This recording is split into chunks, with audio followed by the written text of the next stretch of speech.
செய்கின்ற நிலையை இந்த அரசாங்கம் உண்டு கொள்ள வேண்டும். போதைப் பொருளுக்கு எதிராக இந்த அரசாங்கம் மிக திறமையாக செய்கின்ற அதே நேரத்தில் எங்களுடைய சாமானிய மக்களுடைய அது மெடிசனாக இருக்கலாம், சாதாரண அரிசியாக இருக்கலாம், மக்கள் அன்றாடம் பயன்படுத்துகின்ற அந்த பொருட்களின் விலையை கண் தெரியாத அளவிற்கு விலையை கூடி விற்கின்ற அபாய நிலை எங்களுடைய பிரதேசத்தில் இருக்கிறது. உதாரணத்துக்கு ஒரு மாத்திரையை எடுத்துக்கொண்டால் வவுனியாவிலே ஒரு விலை, கொழும்பிலே ஒரு விலை, மன்னாரிலே ஒரு விலை, முல்லைத்தீவிலே ஒரு விலை. எப்படி சாமானிய மக்கள் பிரைவேட்டிலே வாங்குவார்கள்? ஆகவே எப்படி இந்த போதைப் பொருட்களை ஊழலை ஒழிக்கின்ற அந்த திறமையை செயற்படுத்துகின்ற அரசு இந்த விடயத்திலும் சரியான முறையிலே கவனம் எடுக்க வேண்டும் என்பது என்னுடைய கருத்து. இதேவேளை நாடாளுமன்ற உறுப்பினர்களின் ஓய்வூதியம் ரத்து செய்யப்பட்டமையானது இலங்கை வரலாற்றை மாற்றியமைத்துள்ள ஒரு சம்பவமாக மாறியுள்ளதாக நாடாளுமன்ற உறுப்பினர் கிட்னன் செல்வராஜ் குறிப்பிட்டுள்ளார். இதுவரை காலமும் இந்த நாட்டை ஆட்சி செய்த ஆட்சியாளர்கள் பல சட்டமூலங்களை கொண்டு வந்திருக்கின்றார்கள். அது மக்கள் துரோக சட்டமூலங்களாகவே தொடர்ச்சியாகவே இருந்தன. ஆனால் இந்த சபை அமர்விலே விசேஷமாக நேற்று கொண்டு வரப்பட்ட சட்டமூலம் என்பது இலங்கை வரலாற்றை ஒரு திருப்பி போட்ட சட்டமூலமாகவே நாம் காணக்கூடியதாக இருந்தது. ஏன் அவ்வாறு கூறுகின்றோம்? அதாவது சாதாரண தொழிலாளர்களுக்கு அவர்களுக்கு வழங்கும் ஓய்வூதியம் சம்பந்தமாக பேசாத கடந்த கால இந்த பாராளுமன்றமானது இன்று உழைக்கும் வர்க்கத்தையும் இன்று தொழிலாளர்களையும் அரசு ஊழியர்களையும் தனியார் துறை ஊழியர்களையும் ஒன்றிணைந்து அவர்களுக்கு சேவைகளையும் உரிமைகளையும் சலுகைகளையும் வழங்குவதற்கான சட்டமூலங்கள் கொண்டு வரப்பட்டு விசேஷமாக பாராளுமன்றத்தை அலங்கரித்திருந்த கடந்த காலங்களில் பாராளுமன்றத்தினூடாக தாங்கள் சுகபோக வாழ்க்கையை அனுபவித்துக் கொண்டிருந்த அந்த எஜமான்களின் பிரதானிகளாக இருந்தவர்களின் ஓய்வூதியத்தை ரத்து செய்திருப்பது இது வரலாற்று முக்கியத்துவம் வாய்ந்த ஒரு நிகழ்வாகும். கொழும்பு ஜிந்துப்பட்டி பகுதியில் நடத்தப்பட்ட துப்பாக்கி பிரயோகத்தை தடுக்க தவறியமை தொடர்பில் கைது செய்யப்பட்ட 2 காவல்துறை அதிகாரிகளும் பணி இடைநீக்கம் செய்யப்பட்டுள்ளது. குறித்த அதிகாரிகள் இருவரும் கடமையை செய்ய தவறிய குற்றச்சாட்டில் கைது செய்யப்பட்டு நீதிமன்றில் முன்னிலைப்படுத்தப்பட்ட பின்னர் பிணையில் செல்ல அனுமதிக்கப்பட்டனர். கடந்த 14ஆம் தேதி இரவு குறித்த பகுதியில் நடத்தப்பட்ட துப்பாக்கிச் சூட்டில் ஒருவர் கொல்லப்பட்டதுடன் 3 காயமடைந்தனர். சம்பவத்துடன் தொடர்புடைய சந்தேக நபர்கள் ஒந்துருளியில் கடந்து சென்ற போதும் அந்த அதிகாரிகளில் ஒருவர் தனது துப்பாக்கியுடன் ஜீப் ரக வாகனத்தின் கதவுக்கு பின்னால் மறைந்திருப்பதும் மற்றையவர் T56 ரக துப்பாக்கி இயக்க முயற்சிப்பது போன்ற பாவனையில் இருப்பதும் சிசிடிவி கேமராக்களில் பதிவாகியுள்ளன. எனினும் அவர்கள் வழங்கிய வாக்குமூலங்கள் பொய்யானவை என முதற்கட்ட விசாரணைகளில் தெரிய வந்துள்ளது. சந்தேக நபர்களை தடுக்கவோ அல்லது கைது செய்யவோ நடவடிக்கை எடுக்காமைக்கு குறித்த சந்தேக நபர்களுடன் அவர்களுக்கு ஏதேனும் தொடர்பு இருக்கலாமா என்ற கோணத்தில் உயர்மட்ட காவல்துறை அதிகாரிகள் விசேட விசாரணைகளை ஆரம்பித்துள்ளனர். கொழும்பின் புறநகர் பகுதியான அக்குரேகுட பகுதியில் சட்டத்தரணி ஒருவரும் அவரது மனைவியும் சுட்டு கொலை செய்யப்பட்ட சம்பவம் தொடர்பில் கைது செய்யப்பட்ட 2 சகோதரர்களையும் தொடர்ந்தும் தடுப்பு காவலில் வைத்து விசாரணை செய்வதற்கு அனுமதி வழங்கப்பட்டுள்ளது.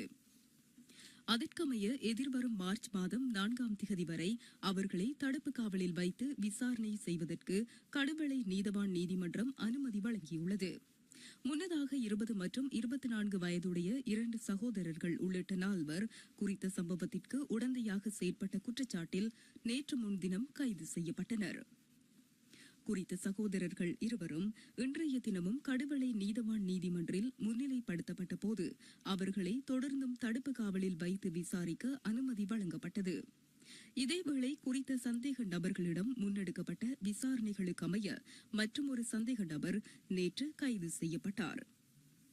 குறித்த சந்தேக நபரும் கடுவளை நீதவான் நீதிமன்றில் இன்று முன்னிலைப்படுத்தப்பட்டு 72 மணி நேரம் தடுத்து வைத்து விசாரிக்க அனுமதி பெறப்பட்டுள்ளது. இந்த செய்தி உள்ளிட்ட மேலதிக விரிவான செய்திகளுக்கு www.suriyanfmnews.lk என்ற எமது இணையதளத்திற்கு பிரவேசியுங்கள். உள்நாட்டு செய்திகள் கேட்டீர்கள். வெளிநாட்டு செய்திகள்.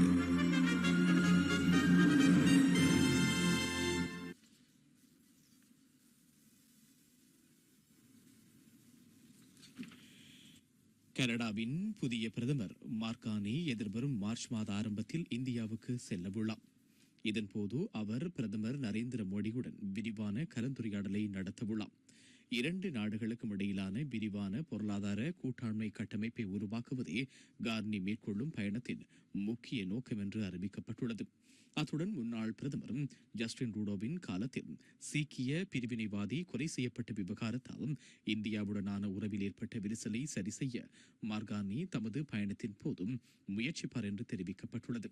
இதேவேளை அமெரிக்க ஜனாதிபதி டொனால்ட் ட்ரம்ப் கனடா மீது விதித்துள்ள வர்த்தக வரிகளை அடுத்து அமெரிக்காவை மாத்திரம் நம்பியிருக்காமல் தனது வர்த்தக கூட்டணிகளை விரிவுபடுத்த கனடா முயற்சிக்கிறது என்பதும் குறிப்பிடத்தக்கது.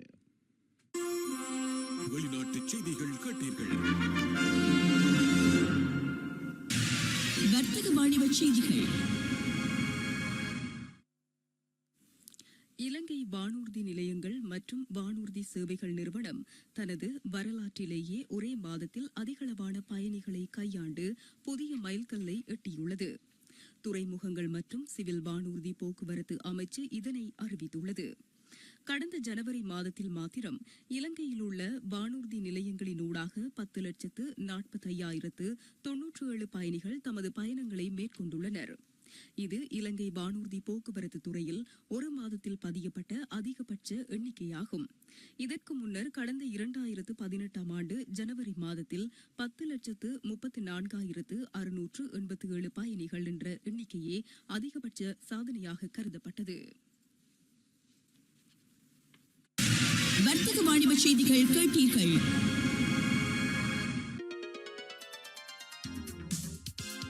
சூரியனின் விளையாட்டு செய்திகள்.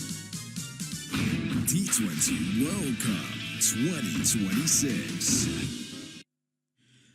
சர்வதேச கிரிக்கெட் பேரவையின் 2020 உலகக்கிண்ண கிரிக்கெட் தொடரின் மற்றொரு போட்டியில் இந்திய மற்றும் நெதர்லாந்து ஆகிய அணிகள் தற்போது மோதி வருகின்றன.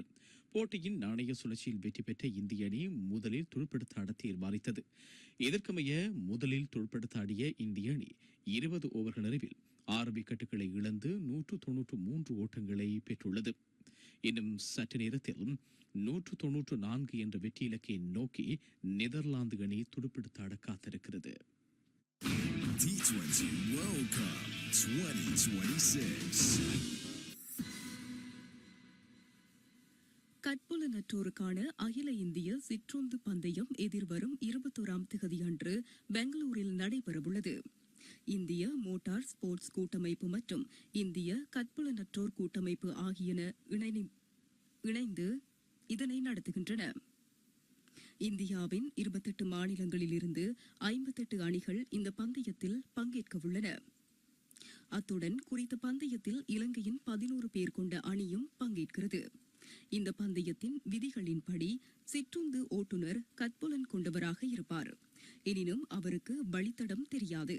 இதன்போது கற்புலனற்ற வழிகாட்டியே அருகிலிருந்து தமது கையிலுள்ள பிரெய்லி வரைபடத்தை படித்து கற்புலன் கொண்ட ஓட்டுநருக்கு திசைகளையும் வேகத்தையும் கூறுவார். இதன்படி இந்த பந்தயம் 75 கிலோமீட்டர் தூரத்திற்கு நேரம், வேகம், தூரம் என்ற அடிப்படையில் நடத்தப்படவுள்ளது.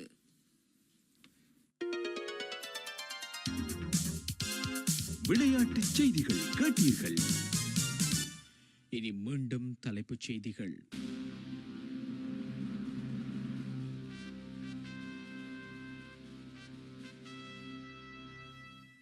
புனித ரமலான் மாதத்திற்கான தலைப்பிறை தென்பட்டது. நாளை முதல் நோன்பு ஆரம்பமாகிறது. ஜனாதிபதியை தூற்றிய 5 கைது. 3 காவல்துறையினருக்கும் இடமாற்றம் வழங்கப்பட்டுள்ளது. போதைப் பொருளை கட்டுப்படுத்துவது போன்று அத்தியாவசிய பொருட்களை அதிக விலைக்கு விற்பனை செய்வதையும் தடுக்குமாறு கூறப்பட்டுள்ளது. ஜிந்துப்பிட்டி துப்பாக்கிச் சூட்டை தடுக்க தவறிய காவல்துறையினர் பணியிடை நீக்கம் செய்யப்பட்டுள்ளனர்.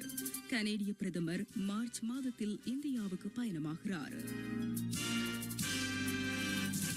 இத்துடன் சூரியனின் இன்றைய நாளுக்கு